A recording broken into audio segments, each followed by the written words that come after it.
Good morning, everybody. Thank you for joining me this morning on Regan Says. I'm your host, Regan Adams with All Things Regan. Thank you for joining me this morning. So today's topic is Regan Says It's All Your Fault. But before I talk about that, I want to talk about my event this weekend. So I had an event Saturday, and it is called She's Just Like Me.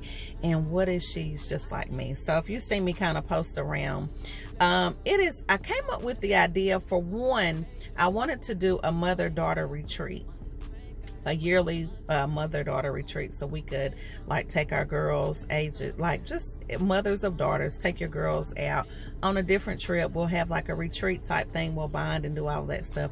But then I was thinking, like, we need to do something during the year to kind of build up to that, and not even build up to that, but there are so many things that like our children are facing that we don't know about. And we kind of hear about bullying, and we hear about trafficking, and different things. We hear about that stuff, but we don't talk to our daughters about that because we're normally like on the go all the time. I know I am. And one thing that I wanted to be was a little bit more hands-on with my daughter. Even though I am busy, I know I have to take care of my household first, and I can't be a coach. I can't be out here talking to other women about getting your life together and doing certain things if I'm not doing it for my house. And so I definitely needed to start with my daughter. And another reason that I came up with, there was a lot of reasons, but it's all around my daughter and our relationship, is since her father is gone, I can't raise her by myself. Like, my mom is busy. Like, my support system is not very large. I don't trust a lot of people with my daughter. I do have one, but I need more. And not even just for me, but I believe other women in the position that I'm in, whether they be single mothers or even if, they're married, the bulk of the responsibility for the children rests on the mother. Like, it is what it is. Now, I know we have some other circumstance, and I'm sorry about this little hair. It just won't stay. Sorry. But the bulk of that, rests on the mother. And so I just was thinking, like, man, why can't we just all come together as a community? Because it takes a community to raise a child, period. And I think we've gotten away from that. And there's only so much, that we can do in the church. We teach God, we teach Jesus, and we should love him, and we should be saved, definitely. But there's also a scripture that, our old pastor used to talk about all the time, and we perish for a lack of knowledge. And if we don't teach our children, yes, Bible, yes, be saved, yes, go to church, yes, be involved, yes, serve, but we also need to teach them in addition to what's going on out here in the real world. I believe, and this is just my personal opinion, and not saying anything to my parents, definitely, because they did the best they could. And I know we always say that, but I want to do better than the best that I could. I love information. Like, that's my thing. I love information. And so when I find out something, I want to tell everybody about it. Why can't that be for our children? Why can't they have have that information? Yeah, they have technology, but they're looking at what they want to look at. I've been watching like sex trafficking videos with the children, and just social media monitoring. Like, there's a lot of stuff. There's a whole lot of stuff that affects our children that we don't talk about besides bullying. And even if they are being bullied, how are they handling that? How are they handling self-esteem issues? How they look? Like, it's a lot of ground to cover. It is a lot of ground to cover. And I wholeheartedly believe that, I didn't have a lot of that coming up. And I think if we as women rallied around our girls and started that early to talk about some of the things that we didn't talk about, and even their issues now, and listening to them, let them tell us what they need, that we need to listen. Because I think as parents, we're too busy, and we get it honest. We talk at our children. It's because I told you to. It's because I said so. But we don't listen. We don't listen. And I want to be able to be that mother to listen and have a conversation, and that I'm not yelling at her, because she's able to receive if we're having dialogue back and forth. We're talking to one another. And that will open up further communication on down the line. that she's not going to always say, Mom, always talked at me, you never listened to what I said, so it didn't matter. I don't want that. And I think we generationally, especially as Black women or parents, that's all we know. We know to, let me bust your tail, let me give you a whooping. And it was always something physical. But who talked? There, to me, my opinion, there was less talking and less conversation and more hitting. And I want to reverse that, because I think if, and I'm not against whooping, so I'm definitely not saying that, but I haven't hit Kennedy a whole lot. Like I haven't had to, because I talked to her. And I just think that the more you talk, they're gonna remember my mom said. And then even to take it a step further, because with this group, you know, I told a story a while ago. My daughter, her friend Tiara, she likes her mother, Kim. Well, Kim and I believe, have the same moral compass and values for raising children.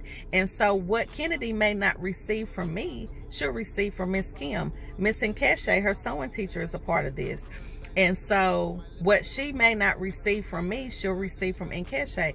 But we all have the same values. We all want our children to learn and grow and be the best that they can be. We all have the same common goal. And so when we all come together, it's like we can get more done. And so I'm excited about this group.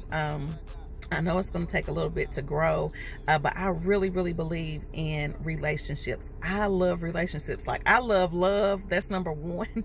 That's a big thing to me. I love the thought of being in love. I love relationships. I love talking to people. I love knowing why they do what they do.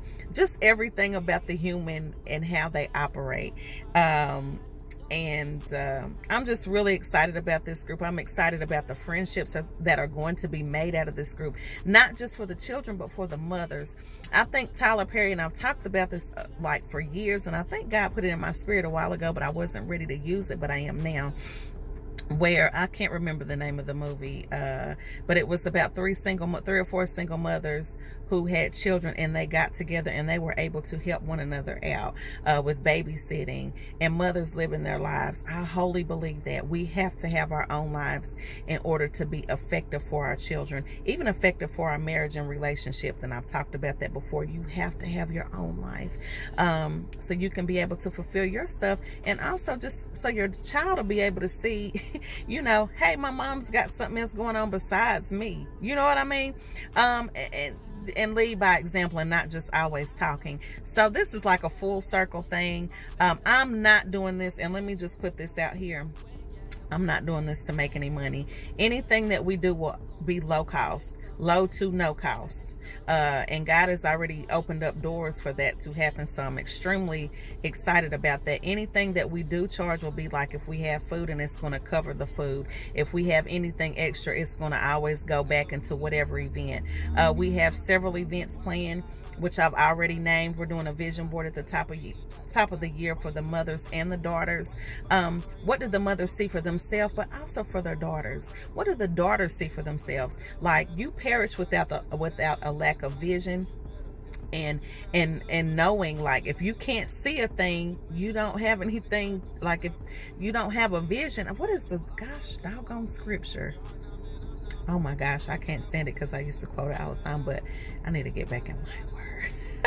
But without vision, like, you have nothing. And if we don't teach our children to be able to see it before they have it, it's a problem. It is a problem. And to have faith. And so I'm just really, really excited. I'm really excited about this group. Anything I do, I'm excited about anyway. So y'all know that. But just to be able to have my daughter alongside of me, and her seeing, you know, not only me planning the events, but being able to have an impact in her life as well. That it's not just about the other women, but it's about her, and that I'm spending time with her. And so we're going to get these mothers and these daughters involved. And I know sometimes, last thing, and I'm going to say this, and I'm going to get on to what I'm really talking about, because I didn't mean to stay on this long, but I'm really excited about it. it's a lot of the times we hear that mothers and daughters don't have like the best relationships, and I really believe that's because we're a lot alike, and that's exactly why I named it She's Just Like Me, because she is. When I look at Kennedy, I'll be like, oh my gosh, but then, you know, she'll bust out in a song, or she'll bust out just doing a dance, and I'll be like, oh my gosh, and she'll be like, mama, but you do it all the time, and I'll be like, yeah, you're right. She's just like me. The good stuff and some of the bad stuff, she gets it from me. And so I just want to have better relationships, better tools where we're all learning, because I don't know everything. You know, when I came into our first meeting and listened to the other ladies, sorry about that. When I come into the meeting and I listen to the other ladies, I get excited about learning new things, learning how to parent different ways. So we're going to be doing like different events, going on outings, going on trips. Like, I'm not playing about the international thing. Like, I want my daughter to be able to do, like, I travel quite a bit, but I want her to have international exposure, because I don't want her to be able to settle for less for some of these dusty dudes. Like, I want you to be able to see your daddy was a provider when he was in the house, but I want her to be able to see, my mama took me somewhere. My mama works and busts her tail to make sure I have. And so when she sees and she knows stuff that's beyond Knoxville, she's going to be able to see and know and grow and do and be more. And then she doesn't just have me. She has these other women who are coming alongside of me, helping me. This is not just an All Things Regan event. This is for the people in the community. Like I said, I'm not making any money off of any of these events. That's not my goal. It's not my goal. My goal is to strengthen relationships and to build these children as well as build their mothers, because we need it, and we can't do it by ourselves. Like, we can't.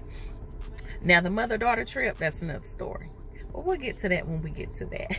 But the local stuff, definitely, it's about building relationships. So anyway, I can't talk about the other stuff too long because this video is already almost 12 minutes long. So what I wanted to talk about is anything that's going on in your life is your fault.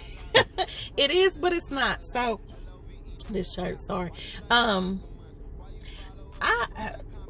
This week I kind of been having a hard time sleeping. Like, I'll sleep really good, and then I'm kind of up and off and up and off. And when I start, my sleeping patterns are broken, I know something's wrong. And so what I've noticed is my house is a wreck because I've been in and out of town. I've been moving and grooving, like, just really busy.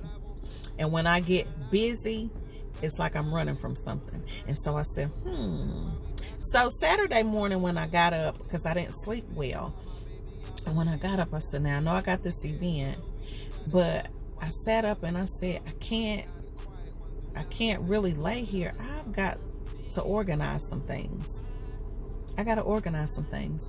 And not just like my clothes and my closets. Like, I need to organize my schedule. I need to organize my thoughts. My vision is not before me. So really, for the past week or two, I've just been kind of going with no goal, no aim, no just going. I hadn't been cooking. Like, when I know I'm out of order is I'm eating out a lot. And I hadn't been cooking. I was like, whoa, I ain't really cooked. Yeah, I've been out of town, but I ain't really cooked nothing. And then I'm looking at my child and I'm like, some things are out of order. So what did I do? Y'all know, y'all hear me talk about the reset button all the time. And so I got up and I kind of sat still for a minute. And I kind of talked to God in my head. I said, told him what I was talking about, because that's how I talk to him sometimes. It's not just always out in the floor and all that stuff. Lord, listen, I got to do X, Y, Z. You know where I'm at, X, Y, and Z, X, Y, and Z. So I got up. I said, I'm not going to get on social media. And I actually stayed out for the weekend for the most part, except promoting the event for Saturday.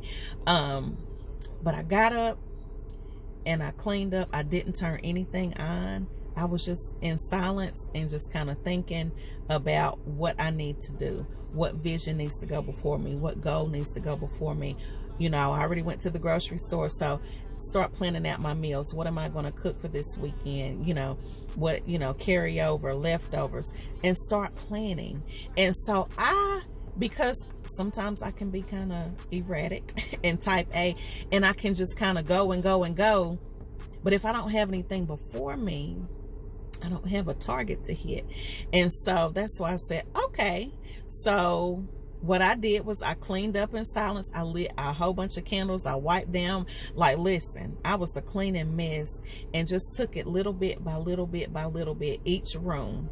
And I still got a lot to do, but I started purging a lot of things too. Like, we got a lot of stuff. If you heard my story before, when we, right before my father passed, and I moved over here into his house and took over the mortgage. Our home was like almost 4,000 square feet. So we moved from a 4,000 square foot house to like 12. And so it was condensed, like condensed.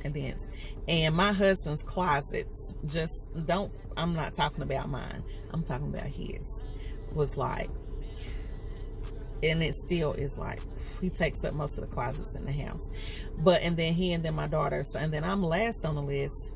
How normal. But anyway, let me hurry up and get off here. So anyway, what I did to wrap it up is I reset. And I talk about reset all the time. You're never too far in your life to hit the reset button and start over. So one of my sisters in business, and also we went to church together years ago, Toretta, at one of my events, she brought a marker that you can write and erasable marker. And so I have a big, like a huge mirror in my front part of the house, Lord. And what I used to do was write on it. I would put my vision, like my weight, my everything that I needed to do, like I would put it on the mirror. So every time, and I don't use my bathroom in my room, which is weird, but I always go to the front room. And that's, well, anyway, it's another story. So I would always see that when I use the bathroom, I'm just sitting there, and I like to be in the bathroom a lot of the time. It's like my praying spot. That's just my spot, the bathroom.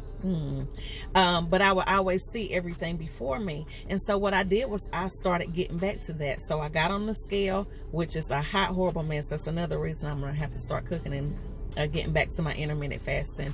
So put my weight up there, put my goals up for the week, put what I'm going to cook. Like, I put everything up there so I know. And not everything, because I got a lot of stuff to do. But what I am going to start doing is every day or every other day, I'm going to take 2 things that I need to do and put them on there and make sure that they're done. At least 2 things every day or every other day, whether they be like the most important, because they could be small tasks, but they're things that I need to get done. And start gearing up for the beginning of the year. And making sure things are organized. And sometimes you need to hop off of social media, because I'm on social media a whole lot. And especially with my job, I'm at my desk most of the time, so I got my phone. But this weekend, I intentionally hopped off and was quiet and organized some things that need to be a priority, not just with my business, but my household, and making sure that my child is eating well and that I'm eating well, exercise, like everything, just taking it one step at a time and not making it so overwhelming. And sometimes you just got to step back and do that and hit the reset button. So, you know, when I say it's all your fault, you have a choice in the matter. You have a choice to live the life that you want to live. You have a choice to, you know, live in a dirty house. You have a choice not to be organized. You have a choice, you know, to be broke. You always have a choice in the matter. And that's one thing that I love about God. He is a God of a choice. Like, he gives you a choice. You can serve him or you don't have to. Like, he's not going to make you. And so that's the same thing in your life. You always have a choice. And so I choose to hit the reset button. And sometimes I have to do that because of my personality. It's just, I was telling somebody, a couple of days ago, like, I have an addictive personality. So when I'm on something, like, I'm just like, ugh, like I do it. And so I'm always like that too in life. When I just am on the go, I'm going. And sometimes I have to step back and say, whoa, and assess, what are you doing? Where are you at? Are you being productive? You know, I got to step back. And so that's not on anybody else. That's on me. Like, yeah, I was trying not to mess with this hair. I'm sorry. I was trying. But yeah, I can say I'm going to blame X, Y, and Z. But at the end of the day, it's on me. That's on me. Everything that for the most part, that goes on in my life is on me. My decisions, is on me. There's things I need to clean up in my life. There's things I need to clean out in my life that don't just affect me, it affects my child. So I have to step back and I have to take ownership of that. And the last thing, I had a conversation through Facebook with somebody, and we were talking about the eyebrow class, which I've always had problems like filling my eyebrows in because they're very sparse. And I want to have a class, girls' night out, for classes and all that stuff, for us to put lashes in and all that good stuff to save money but also look cute. And I forgot what the person said. It was something about being honest with yourself. And I said a lot of people don't know how to be honest with themselves. They don't know how to look in the mirror and say, I have a problem with X, Y, and Z. I do, but you have to be able to make a change. And that's why I'm saying you don't have it all together. So look in the mirror, be honest about where you're at, and fix some things. Only if you feel like they need to be fixed. Some people feel like they got it going on and they don't need any help. That is not me. That is not my story. That's not my story. But anyway, I feel really good about my weekend. It went well. I feel good about this event. It's going to intentionally grow, and I'm just excited about it. I really am. I'm excited about gaining a better relationship with my daughter and just making an impact. Bottom line. So anyway, you guys have a blessed rest of the week. God bless you. Oh, another thing, side note, this weekend I want to really talk about being by yourself. Being by yourself is a good thing. Sometimes, not all the time, because you don't want to isolate yourself. But listen, Saturday when I got up, you know, I did all the cleaning and all that good stuff and had the event, I took myself out. I'm really a big proponent of taking yourself out on a date. I just am. Getting really cute and taking yourself out. Seriously, by yourself. And I really wasn't even on my phone. I just really kind of people watched and enjoyed the moment, enjoyed my own company. And that was another part of my process this weekend, was just being by myself. I love being by myself anyway, but a lot of people can't do that. So I definitely want to encourage you to take yourself out. Get pretty and take yourself out and learn how to enjoy your own company. And that way, when you enjoy your company, others will know how to enjoy you. But anyway, you guys have a blessed week. Check out my event. The 90s event is coming up. Y'all get y'all tickets. Please do not wait till the last minute. Also, this week, you will be able to purchase actual tickets, paper tickets, because some of y'all not doing so well on this online thing. But anyway, I will have that information up for you later on this afternoon for you to be able to purchase tickets from some of the other business owners. allthingsregan.com. Check me out. You guys have a blessed day. Peaceful, prosperous, and productive. Just had a conversation about with my friend. He said, slow down talking. Take a breath, take a step back. And I definitely did that this weekend, and I'm doing it now. Have a peaceful, productive, and prosperous week. allthingsregan.com. Bye.